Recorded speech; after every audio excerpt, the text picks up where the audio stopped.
O Senhor esteja convosco. Ele está no meio de nós. Proclamação do Evangelho de Jesus Cristo segundo São Mateus. Glória a vós, Senhor. Naquele tempo, disse Jesus à multidão: Em verdade eu vos digo, de todos os homens que já nasceram, nenhum é maior do que João Batista. No entanto, o menor no reino dos céus é maior do que ele. Desde os dias de João Batista até agora, o reino dos céus sofre violência, e são os violentos que o conquistam. Com efeito, todos os profetas e a lei profetizaram até João. E se quereis aceitar, ele é o Elias que há de vir. Quem tem ouvidos, ouça. Palavra da salvação. Glória a vós, Senhor.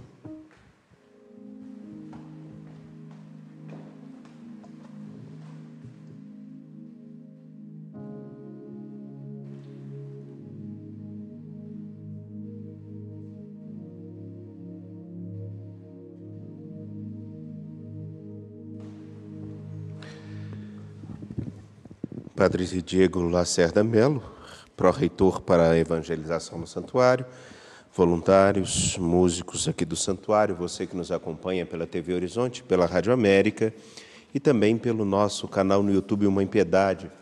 Você que está conosco pelo YouTube, já peço, por favor, dê o seu like, que muito nos ajuda. Hoje a igreja se lembra de João da Cruz, e escutamos no Evangelho uma descrição sobre a grandeza de João Batista. O nome João, que significa Deus é graça, Deus é misericórdia, tem grande significado, ilumina o nosso caminho durante todo o período do Advento. Permitam-me com vocês olhar a grandeza do Deus que é misericórdia, que é graça, e que olha-nos em nossa pequenez, mas reconhece algo extremamente significativo, que muitos não conseguem alcançar. Tudo porque o nosso olhar está mais voltado nas nossas tendências aparentes, marcadas pela força, pela beleza, ou pela possível capacidade intelectual, política, econômica. E daí, então, me chama a atenção a forma com que Isaías, capítulo 41, versículos 13 a 20, nos apresenta um horizonte paradoxal para justamente mostrar a grandeza da graça do Deus que vem ao nosso encontro. Se em Isaías capítulo 41 se diz: Eu sou o Senhor teu Deus, que te tomo pela mão e te digo, não temas, eu te ajudarei. Essa mesma expressão toma forma ao ser descrito Israel como um pobre verme. Um pobre verme que será transformado num carro novo de triturar, guarnecido de dentes de serra. O mesmo que apresenta-se com sede. Disse no versículo 17: Pobres e necessitados procuram água, mas não há. Porque é a realidade do povo que se encantou e deixou-se levar pelo poderio das nações antigas, pela força política, por ter se achado demais. E que, justamente pelas escolhas equivocadas, por ter se movido pelas aparências, ou por aquilo que os nossos olhos acham ser muito valorosas, passa então a não encontrar água, nem o que comer.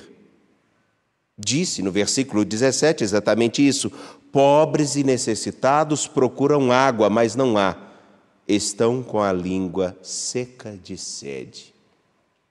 Mas a esses que estão com a língua seca de sede, Deus, na sua misericórdia, o Senhor nosso Deus, que é misericórdia, não os abandonará e virá para saciá-los. É uma imagem de um povo, de uma história, onde aqueles que escutam Isaías podem se identificar ou não. Dependerá do modo com que se aproxima da dinâmica da graça, do Evangelho, da vida em Cristo, do seguimento de nosso Deus. Me faço explicar. Toda pessoa ensimesmada, toda pessoa voltada demais para todas as suas aptidões, toda pessoa ou toda instituição fechada em si mesmo, todos aqueles que acreditam demais em sua força, no seu intelecto, que acham que são fortes o bastante, encontrarão um dia alguém que será mais forte do que eles.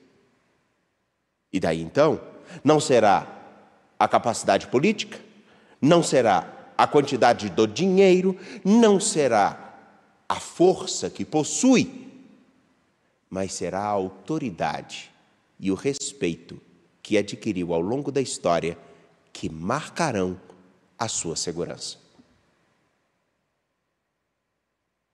De tal modo que aquilo que nós escutamos no Evangelho, aonde se olha para João Batista, após Jesus ter recebido a visita dos discípulos de João Batista, e o próprio Senhor nosso Jesus Cristo olha para João Batista e diz: de todos os homens que já nasceram, nenhum é maior do que João Batista.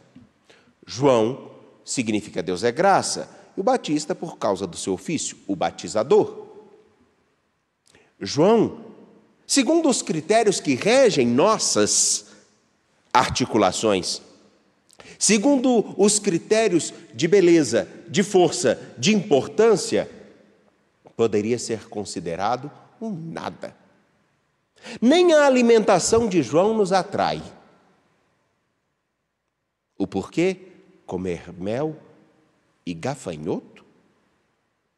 Talvez a nossa técnica em enfermagem, que está ali na porta de prontidão, estaria um dia disposta a experimentar esse apetitoso prato. Estaria, minha filha? Gafanhoto e mel para comer? Eu não.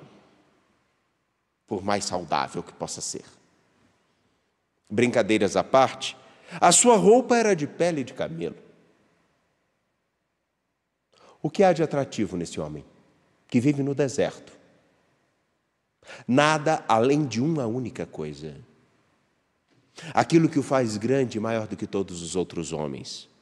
Não é a sua beleza, não é o seu dinheiro, não é a sua força política, mas aquilo que ele trazia, a palavra e a força daquele que deseja encontrar a todo ser humano. Ele simplesmente dizia: está para chegar o Senhor, que é a salvação.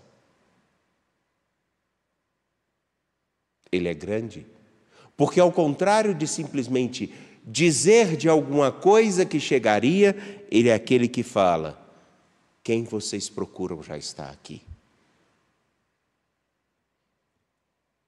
A força e a beleza de João está na integridade de sua palavra, na coerência de seu viver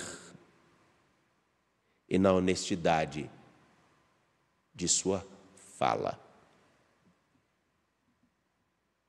Bem, Deus é graça, Deus é misericórdia, Deus é consolo, o Senhor é a vida. Entretanto, todos aqueles que se encontram com Jesus Cristo e assumem seguir a Ele, são chamados a fazer exatamente o caminho que é importante no que escutamos de Isaías. Ora, se Israel chega um momento de se dizer como um pobre verme, como alguém que não tem aonde saciar a sua sede. Se João Batista é uma figura que, relevantemente, dos pontos de vista estético, político, econômico, não chama atenção, eles são inspiração para nós. Porque, no fundo, eles falam aquilo que nós todos somos. Eu, Padre Diego, Pablo, Fábio, Iara, Adriano, Francisco, Bento, que foi Joseph Ratzinger, o maior teólogo do século XX. Todos, o que somos? Frágeis, pequenos, como um verme. Pequenos e insignificantes diante de tantas coisas. Hoje, por exemplo, nós aqui no santuário temos 3 pessoas que acompanham 3 parentes. Pessoas diferentes, de famílias diferentes, que acompanham a fragilidade e a convalescência de irmãos, mãe. Todos nós temos uma coisa extremamente em comum. Quanto mais não olharmos para aquilo que nós somos no limite da nossa vida, frágeis, pequenos, quanto mais olharmos para isso, poderemos perceber quão maior é a graça que atua e auxilia aqueles que entendem que a sua única riqueza, ou todos os seus dons, toda a sua vida, estão marcadas por alguém que os sustenta e não os abandona e sacia suas sedes. Sim, suas sedes. Porque nós temos mais de uma. Nós não temos somente a sede de água, nós temos a sede da fama, do reconhecimento, nós temos a sede de sermos amados, nós temos a sede do carinho, nós temos a sede do respeito, nós temos a sede do status. Mas tudo isso passa e cai quando que nós somos naquele lugar onde nossas fragilidades e nossas feiuras estão todas aparentes. Quando, por exemplo, entramos para o nosso banho e olhamos para aquela unha encravada, ou então para aquela deformação no corpo, ou para aquela cicatriz, ou para alguma coisa que nos fala exatamente: você é um pouco menos do que pensa. Podemos recobrar o quanto que esse pequeno ser que somos pode se tornar uma fonte significativa por onde a graça de Deus, como as águas de uma nascente, podem matar a sede de outros. O que quero dizer é tão simplesmente uma coisa. Eu, você, todos nós, se não entendermos a nossa pequenez diante da complexidade da vida, sempre correremos o risco de não saber a riqueza do que participamos. Deus é graça, diz e significa o nome João. E quando nós hoje olhamos para João da cruz, mais do que contar a história desse homem, eu gostaria de dizer a vocês uma única coisa. De um dos textos mais bonitos que ele tem, de suas obras todas, acho que essa é fabulosa. A minha preferida é a chama viva de amor. Ou se não, é esse texto. Mas existe outra chamada Noite Escura, primeira e segunda versão. E na noite escura, João da Cruz vai dizer o seguinte: enquanto nós ficarmos procurando no que vemos, no que temos, no que achamos de nós mesmos, no que compreendemos da vida e dos outros segundo nossos critérios, nós sempre estaremos na escuridão, porque nunca estaremos plenamente abertos à vida e à luz de Deus que ilumina todo o nosso ser e mostra toda a nossa grandeza. Porque ninguém sabe o valor de um diamante pequeno se não reconhece o seu brilho. Ninguém. Então, digam-me, vivemos mais uma noite escura nos nossos dias, onde nós procuramos as nossas consolações e o entendimento do que nós somos a partir do que fazemos, do que somos, do que falamos, do que produzimos, ou simplesmente daquilo que Deus faz em nós. A olhar, por exemplo, novamente, aqui, a nossa técnica de enfermagem, eu nunca teria a capacidade de lidar com a tranquilidade que eles tratam com situações tão terríveis. Me lembro uma vez em que, apesar de muitos não gostarem que seja falado isso, mas eu preciso dizer, uma das vezes na retomada, quando alguns diziam que nós estávamos simplesmente querendo dificultar a vida das pessoas, eu me lembro uma vez quando um ciclista, desobedecendo às orientações deles, nossas e de tantas outras pessoas, caiu na última curva de saída do santuário. A última curva. Se arrebentou todo. Everson, que era o técnico de enfermagem à época, disse: eu não sei como ele não morreu. Eu não sei como ele não morreu. E com tranquilidade, que em alguns casos é chamado de frieza, mas com tanta tranquilidade naquilo que podia ser feito, olhando para a dor daquela pessoa, mas também com a responsabilidade de fazer o que era necessário, eles deram socorro. Nós assumimos a responsabilidade do socorro. Eles executaram. Essa pessoa, até onde temos informação, está bem. Mas eu nunca teria a capacidade de fazer o trabalho que você faz. Sou grato por isso.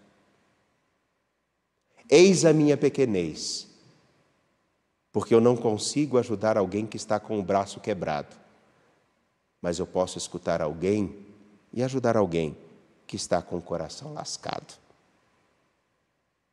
E tudo pela graça de Deus. E quem nós somos diante disso? Absolutamente nada. E quem realiza isso em nós? Aquele que tudo quer de nós e nos sacia na profundidade. Se não olharmos que Ele nos acompanha, nunca saberemos realmente o que é a graça de Deus. Nunca compreenderemos realmente que qualquer lugar que nós estejamos, com qualquer missão, apesar de todos os títulos que nós recebemos, são muito pequenos diante daquele que tudo realiza em nós. Me lembro uma vez que nós estávamos conversando, até o padre Diego, nós estávamos conversando e eu lembro que eu disse o seguinte: é muito bom nós vermos que aqueles que nem sempre são olhados do modo adequado conseguem responder a necessidades que aqueles ilustres não seriam capazes. Que Deus nos ajude a todos. Da nossa querida técnica de enfermagem, esqueci seu nome novamente, minha filha. Nina. A Nina, como todos os outros, ou o Pablo na área de psicologia, o padre Diego na pró-reitoria de evangelização, os músicos todos aqui do santuário, eu, o padre Samuel, ou qualquer outra pessoa, que todos nós entendamos o seguinte: não podemos nos dar o luxo de viver na noite escura, de acharmos-nos demais e esquecer quem realmente faz de nós alguma coisa.